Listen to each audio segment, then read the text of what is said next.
네, 얼마 전 가수 소른도 씨 가족의 벤츠 차량이 골목길에서 택시와 식당으로 돌진해 7명이 다쳤는데요.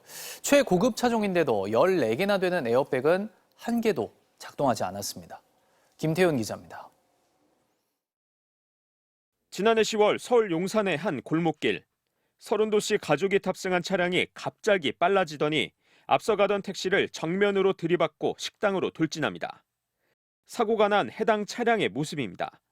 앞 범퍼는 모두 부서졌고 철제 차체까지 찢겨져 있습니다. 이 차에는 안전벨트, 에어백을 포함해 모두 14개 에어백이 설치되어 있는데요. 사고 당시 단 한 개도 터지지 않았습니다. 사고 직후 조사에 들어간 국립과학수사연구원은 충돌 당시 사고 차량의 속도가 시속 77km였던 것으로 최근 결론 내렸습니다.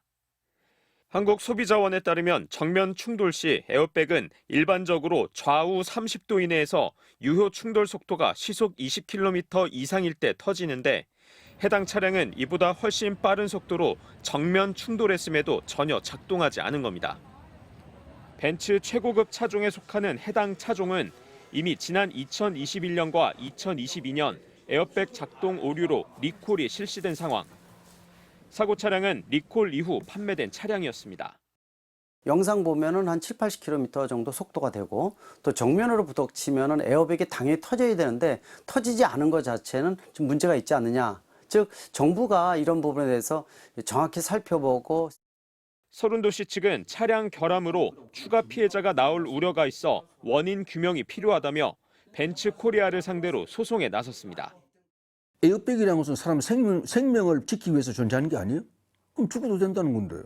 그렇지 않아요? 그 차 결함 아닙니까? 벤츠 코리아는 이에 대해 국가수 조사로 인해 차량 결함 여부를 아직 확인하지 못했다며 앞으로 해당 차량을 면밀히 분석하겠다고 말했습니다. 국토교통부는 소비자 보호 차원에서 해당 차량에 대한 결함 여부 등을 지속적으로 확인할 것이라고 밝혔습니다. MBC 뉴스 김태윤입니다.